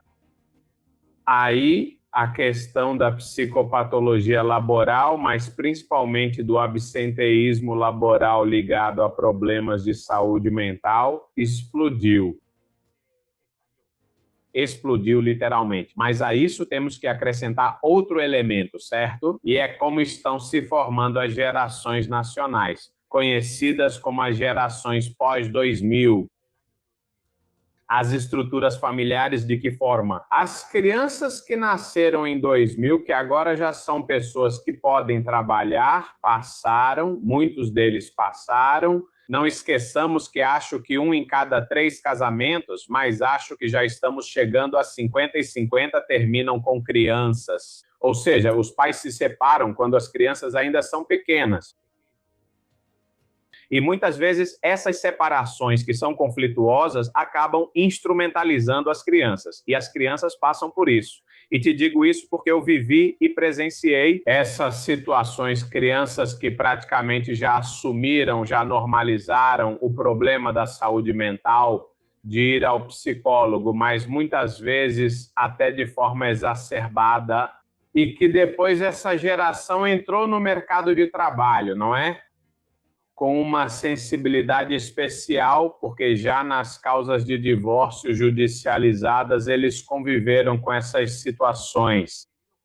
Não é por causa dos traumas, mas porque eles têm internalizado o fato de que precisam buscar atendimento em saúde mental e, portanto, precisam pedir afastamento. Que para você ou para mim, em uma profissão liberal, nós também temos dias ruins. Todos nós temos um desânimo, ou até mesmo uma fase, um período, algumas semanas, e não pensaríamos em tirar licença ou ir ao psicólogo, porque primeiro a gente não recebe se não trabalha, e depois porque não temos esse costume. Essa nova geração, sim, tem esse costume e faria isso. Não estamos dizendo que eles não precisam, estamos dizendo que eles têm outra maneira de agir. Correto, correto. É muito interessante, Vendala, você já tirou muitas licenças médicas na sua vida profissional, porque você muito... Poucas. Na minha época, como disse Roberto, éramos de outras gerações, inclusive quem chegava ao serviço militar e que conheci. Quero enfatizar isso, mas não sei se Roberto, o especialista, vai me contradizer. Eu acho que tem um fator também muito importante, que é a desilusão, a decepção, o mau exemplo que está sendo dado. Para que eu vou trabalhar se esse ladrão que aparece nos jornais está levando tudo? Então, sabe o que acontece? Se amanhã eu puder, digo que estou com tosse e não vou. Falta reconhecimento, falta valorização, falta aquele incentivo de dizer, como você trabalha bem, vem aqui. Não tem isso. Relações de trabalho ficam mais difíceis. As pessoas desconfiam e preferem dizer que estão com tosse para ficar em casa. É um pouco como o que acontece com o IVA, digamos, guardadas as devidas proporções. 21 na nota fiscal, se você fizer sem o IVA, melhor, pois esses ladrões ainda levam o dinheiro. Assim, cria-se uma cadeia em que o ser humano, como disse Albert, tem o problema de pensar. Por que vou fazer isso se eles ficam com isso, se não serve para nada, se não adianta? Veja a situação, então, se puder, escapo. É uma sociedade que está sofrendo constantemente porque vê o que acontece e também percebe que está indefesa. Ao Alberto, e então acaba optando, não todos, logicamente, nem todos com justificativa, por dizer, hoje eu fico em casa e amanhã também.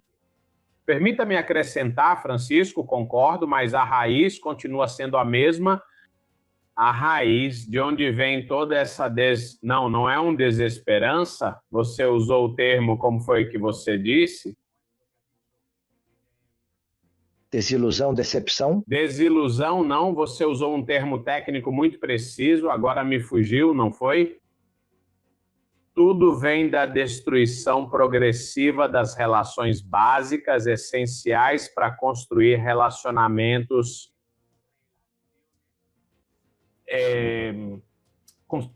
vamos ver, estou me enrolando, dando voltas. Basicamente, a família, a destruição da família.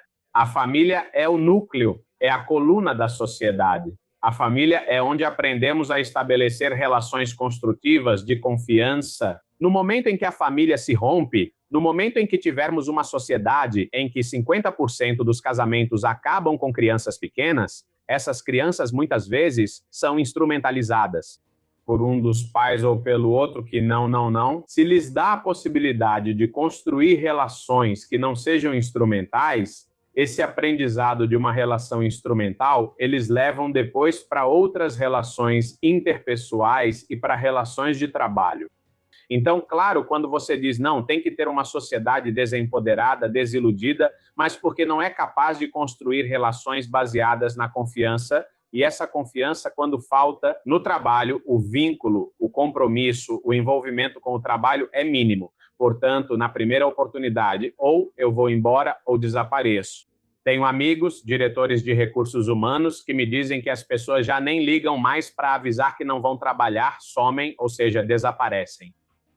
Sim, esse é um debate muito interessante que eu quero abordar nos próximos programas com você, Robert.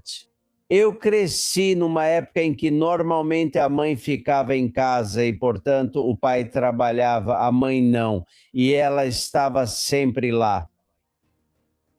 Meus filhos já não foram criados assim. Nós tivemos que contratar uma senhora que deixou os filhos dela no país de origem para vir ajudar os meus em casa. É uma mudança.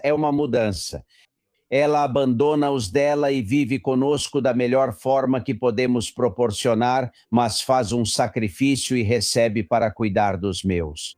Bom, se você acrescentar a isso agora, nas gerações atuais, uma separação, aqui há quem ganhe muitos direitos e há quem perca muitos outros. E acho que é um debate que um dia precisamos comentar. Prepare isso, tá bom? E a gente conversa nos próximos dias. Vamos para a redação? Suzana H., seja bem-vinda. Ela não precisa de psicólogos por enquanto. Conte pra gente.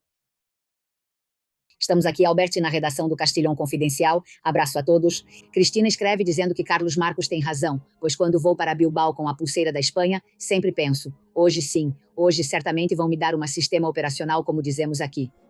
Preço da liberdade, mesmo em pequenos gestos. Vocês pagam caro, têm minha admiração e apoio, assim como toda a equipe e debatedores. José Manuel diz que se neste país houvesse um mínimo de decência, que evidentemente não há, David Lafosse deveria ser considerado um herói. Jorge diz que Leire negocia com a mesma promotoria e nos lembra de quem ela depende. De quem depende a promotoria? Pois é. António afirma que, se foram corajosos para pegar o dinheiro, especialmente Leire, também devem ter coragem de ir para a cadeia e devolver o dinheiro aos espanhóis. Ángel afirma sentir-se cada vez mais orgulhoso de fazer parte desta grande família dos confidenciais, graças à bondade e honestidade de todos. Tenho certeza de que vocês estão do lado bom da vida. Também presto homenagem à memória de David, que me emocionou e indignou. É preciso muita maldade. Saudações e abraços a toda a equipe. Seguimos acompanhando vocês. E Carmen, esta é a última, diz, é divertidíssimo, e ela fala com absoluta ironia, que as organizações protetoras da natureza sejam justamente as que destroem a própria natureza. E aqui a gente deixa por aqui, mas sim, é importante que, se vocês gostaram deste programa, podem hiperá-lo clicando, é muito fácil, na aba de hiper. É uma forma de dar mais visibilidade e principalmente para que chegue a muito mais pessoas, mais confidenciais. É absolutamente gratuito e só leva um segundinho e vocês nos ajudam muito. Obrigada pelo apoio de vocês. Um abraço, Albert. Obrigado, Suzana. É curioso você dizer que fazem coisas que eu não sei fazer, eu não sei IPAR. Vocês vão ter que me ensinar, mas eu vou aprender. Queridos, foi um prazer estar com vocês. Obrigado, Vendala, um prazer, mestre. Um abraço, Roberto. Um abraço, Albert. Robert, um abraço. Eu te sigo no seu canal do YouTube, companheiro. Um abraço. Um abraço, até logo. Os heróis vêm aí com Paco Álvares em 1 minuto. Você está ouvindo Castilhão Confidencial. O preço do ouro bate recordes. Joias que você não usa podem resolver muitos problemas financeiros, mas como confiar onde vender? Javier Peno é confidencial e há 36 anos compra joias, diamantes, ouro e relógios de marcas renomadas como Cartier dos anos 80, 90 e 2000, sempre oferecendo a avaliação mais alta. Ela tem 6 lojas em Cádiz e a matriz fica em Madrid, na Rua Arenal, número 7. Não se confunda, porque o número 7 traz sorte. No primeiro andar, bem ao lado da Puerta del Sol. Não fecham ao meio-dia. Ninguém vai te pagar mais. Se quiser falar com Javier, liga para ele da nossa parte no 90 e 159304991. 159304991. De total confiança.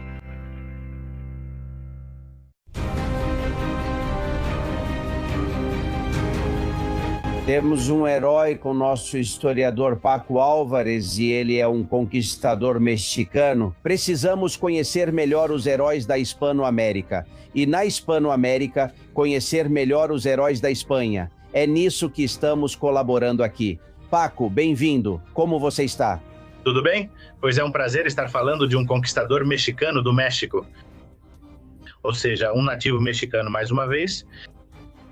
Quase nada. Dom Juan Bautista Valério de la Cruz. Quem foi ele? Isso mesmo. Bom, veja só. Bem, outro dia, não sei se vocês se lembram que estávamos falando sobre Dom Nicolás de San Luis Montañez, não é? Foi capitão do exército espanhol e também otomí, ou seja, outro nativo mexicano. Isso mesmo.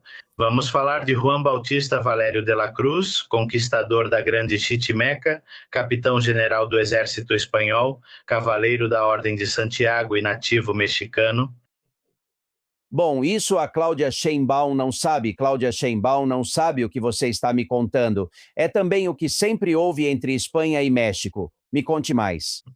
Pois veja, ou seja, não são casos isolados desses dois, nem de muitos outros que iríamos contando. Centenas de milhares de mexicanos foram, na verdade, os verdadeiros conquistadores do México. Quero dizer, nosso. Valério de la Cruz nasceu em Texcoco em 1517 e era descendente do Tlatoani Netzahualcoyotl, que era conhecido como o Tlatoani, poeta que no século XVI, muito antes de Cortés passar por lá, veja, quando ele nasceu se chamava, deixa eu ver se consigo ler o nome, porque é Xicalxauximitl, era assim que se chamava o nosso herói de hoje. E daí ele foi batizado como Juan Bautista. Sim, aí ele foi batizado como Juan Bautista Valério de la Cruz, ainda bem, assim é mais fácil de pronunciar. E bom, já com 10 anos, vemos que ele se juntou às milícias reais, onde alcançou o posto de alferes e serviu na guarda de lança e adaga. Ou seja, quero dizer, ele entrou no exército espanhol e com apenas 17 anos já o vemos conquistando Silotepec no comando. Com 80 arcabuzeiros espanhóis e 400 flecheiros nativos, ou seja, um mexicano, nativo mexicano, com 17 anos, comandava uma tropa de arcabuzeiros espanhóis. Ou seja, não sei, se a Cláudia visse isso, ela ficaria furiosa, evidentemente. Mas a verdade é que a história é muito teimosa porque ela é o que é e não pode ser mudada. Ei, por que não nos mostraram também na Espanha esse tipo de herói como o que estamos falando hoje, Valério de la Cruz? Aqui ele não é muito conhecido. É totalmente desconhecido. São Luís Montañés também é totalmente desconhecido. Ou seja, aqui nós admitimos que, Hernán Cortés foi muito mal e a conquista foi terrível e blá, blá, blá. E nós não paramos para ver qual era a verdadeira história. E a verdadeira história é esta. A conquista foi feita pelos mexicanos, porque temos que entender, foi feita pelos nativos da Mesoamérica com a ajuda dos espanhóis. E ajudados em perfeita comunhão, porque no dia seguinte, já dissemos isso muitas vezes, no dia seguinte a queda do México, que era Tenochtitlan, que eram os que tinham subjugado ao resto das tribos, das etnias, das nações indígenas, poderiam ter dito perfeitamente. E agora vamos acabar com esses gachupines, que são 1.500, e ficamos nós com o território. E em vez disso, não, em vez disso nos tornamos amigos e aliados. Veja, esse garoto com 10 anos entra para ser alferes da Guarda Real. Com 17 anos, olha só, Silotepec, onde por sinal não só não foi conquistador, como também construiu a igreja de Nossa Senhora da Limpa Conceição, que foi a maior igreja de Silotepec do mundo. Desculpe, de americano na sua época, ou seja, que terrível, vamos lá.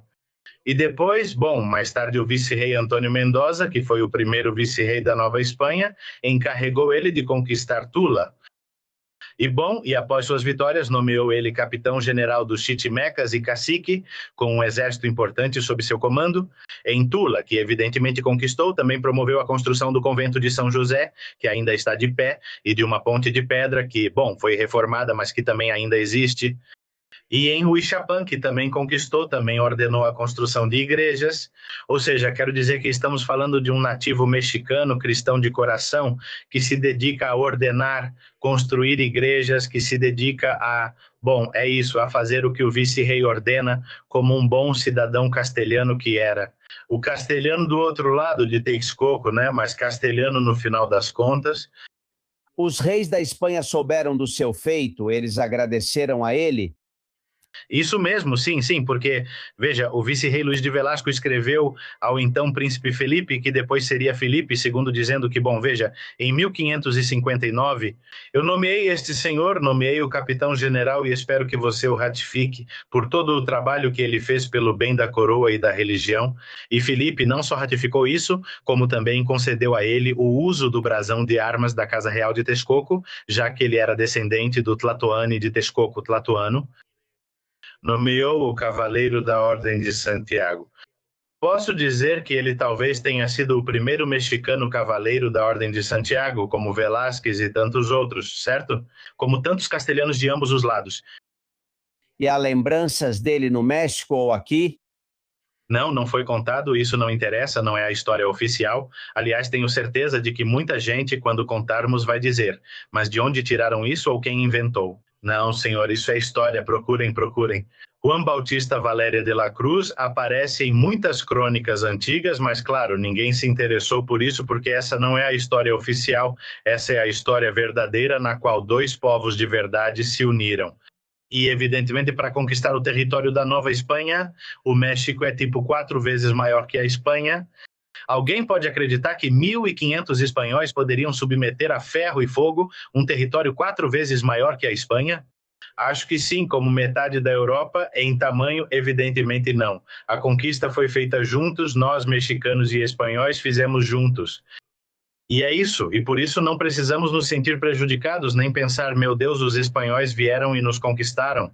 Não, os espanhóis vieram e libertaram vocês, ou ajudaram vocês a se libertarem dos conquistadores mexicas. E esses sim eram maus, maus de verdade. Que bom que você está aqui para nos contar detalhes da história que nem ensinam nas escolas. Paco Álvares, eu te sigo no seu canal. Histórias Confidenciais. Se cuida. Um abraço, amigos. Gosto muito que vocês se interessem pela história e que a lembrem. Todos nós temos familiares que viveram a Guerra Civil, não é? A maioria já se foi, como o Mark, que se lembra do que a mãe lhe contava. Escuta, minha mãe viveu na República por muitos anos e sempre me contou o lado ruim da República e o lado ruim do franquismo, apesar de ela ser imparcial, tá? Mas quando as pessoas falam do Franco, tem que falar. As pessoas precisam saber o que era o Somatem, o que era a CNT.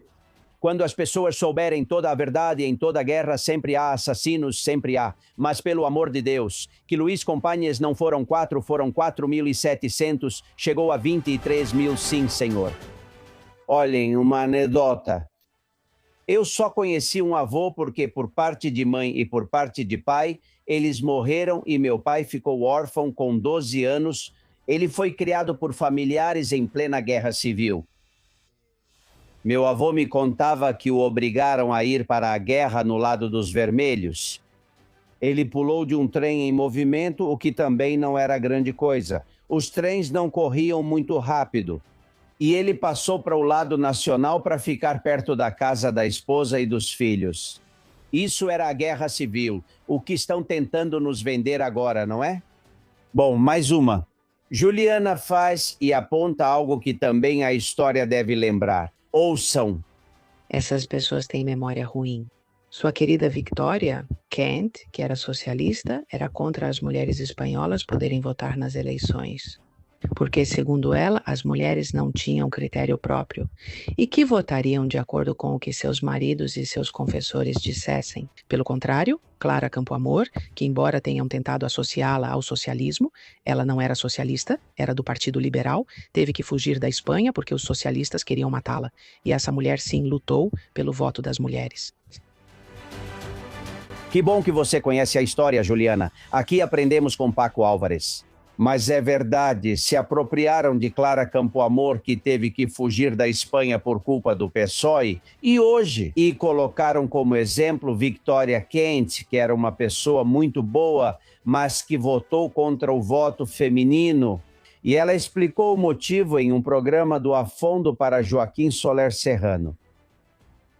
Eu me opus ao voto feminino. Me opus não totalmente e não para nunca conceder esse voto, não. Me opus naquele momento porque minha experiência nos pequenos povoados e em tudo que não fosse essa Madrid e tudo mais, era que a mulher não tinha nenhuma preparação. Politicamente falando, economicamente falando. Não tinha mais do que o marido podia influenciar ou o confessor podia influenciar em sua linha política ou moral.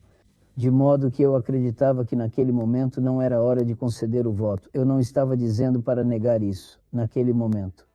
Carlos, ela diretamente sem intermediários. Aliás, Ana Pilar, viúva de Joaquim Soler Serrano, um beijo imenso. Sei que você nos assiste sempre que pode. Um beijo, querida. E uma lembrança ao mestre com quem trabalhei e tive a honra de aprender muito. Bom, vamos com mais. Adoro que vocês estejam gostando do novo canal. O fim de semana que está chegando já é um bom momento para descobrir Seu Corpo Sabe 2.0. Ouçam. A Domínguez. meus mais sinceros parabéns pelo programa, pela luta que vocês travam na linha de frente e que nós também travamos. E recomendo a assinatura, sim, a assinatura do canal da Família do Seu Corpo Sabe 2.0, porque descobri que é uma maneira totalmente inovadora e agradável de entender como funciona o nosso corpo e saber um pouco mais sobre a nossa saúde. Obrigado. Muito obrigado. Você não faz ideia de como mensagens como essa nos motivam. Esse canal foi criado pela minha filha com o esforço de toda a família e ela quer seguir por esse caminho, o da ciência, do conhecimento do corpo. Seu Corpo Sabe 2.0. No último vídeo, fazemos um jogo com os mitos que cercam o corpo. Um exemplo. Seguimos no nível intermediário. Pergunta número 5. Qual é o verdadeiro efeito do açúcar sobre as crianças? A. Provoca hiperatividade na maioria dos casos. B. Só afeta se for consumido antes de dormir. C. Não foi comprovado que o açúcar, por si só, cause hiperatividade. Você tem 5 segundos para responder. Não vamos dizer a resposta porque quero que vocês descubram no canal neste fim de semana. Inscrevam-se e joguem. Aprendendo com Seu Corpo Sabe 2.0. Bom, Pepe, o negócio de Chativa é que é para você entrar na piscina e não sair. Escute. Não, Alexa, me diga a temperatura lá fora. Neste momento em Chativa, Valência, na comunidade, está fazendo 45 graus Celsius. Esta noite são esperadas mínimas de 25 graus. Dá raiva, né, que a Alexa te diga que você vai morrer de calor e com uma voz tão agradável, você vai morrer de calor, mas você aí sorrindo. Muito obrigado, Pepe. Força, filho, força. E atenção, Angelines. Froy Lannister me mandou uma maravilha do bairro Sauna. Olhem só. Corrupto e péssimo. Roupas para socialistas. E aparece lá de agasalho como prenderam Zapatero ou Ábalos em Soto del Real, Sanches com sua taça de champanhe no Falcon, todos com a marca Corrupto 2.0, aí está Tito Berni. Estão todos. O símbolo está muito bom porque é um saco de dinheiro sendo levado com uma mão. Estão todos. Corrupto 2.0, nova linha de roupas do PSOE. Vocês não podem perder. Bom, e First Days, senhores? Quanto tempo esse programa vai durar, né? Quando foi ao First Days? Bem-vindos ao First Dates, edição especial PSOE. Hoje vocês vão conhecer o lado mais romântico dos seus dirigentes socialistas. E quem sabe, talvez eles sejam capazes de encontrar o amor durante esta noite mágica. Acompanhem-me. Aqui está um de nossos convidados estrelas, Sr. José Luís. Olá. José, está nervoso por estar aqui? Quer conhecer seu par? Na verdade, um pouquinho. Sou um socialista muito sensível e feminista, e a minha é como uma tromba de elefante. Essa é a atitude. Pode entrar. Mesmo com experiência no amor, sempre ficamos nervosos no primeiro encontro. Se duvidar, pergunte ao José Luís. Olá, Cristal. Bem-vindo. Tudo bem? Tudo bem? Muito nervosa. Aqui estão dando empregos de presente? Sim, mas que te comam em um dia ruim. Seu par se chama José Luís. Trate-o bem. Ai, sim, claro. Tenho a intuição de que ele vai ser meu tipo. Ele lhe deu um maço de dinheiro. Oi, eu sou Cristal. Se não se importa, vou sentar aqui do seu lado para a gente se ouvir melhor. Oi, tudo bem? Quer dizer, Cristal? Enquanto em outras mesas o amor rola em tanta quantidade quanto outras coisas.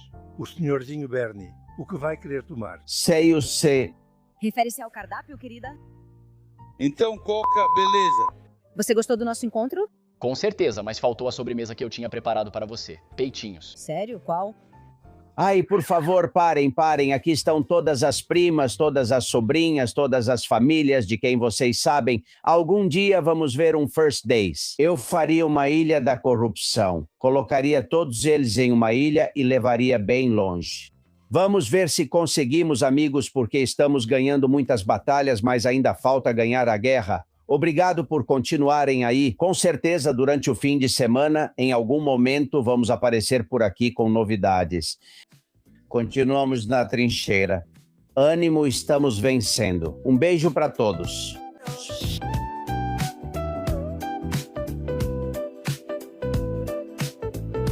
Você sabe disso e eu também sei. Somos confidenciais. Você é confidencial, eu sou confidencial. Todos confidenciais.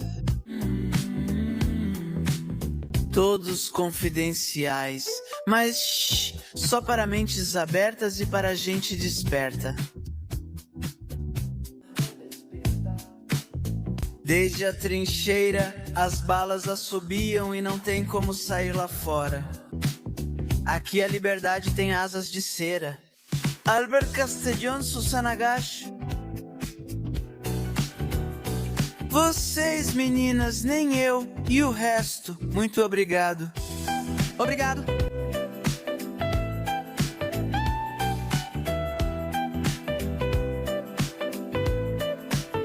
Inscreva-se. Obrigado.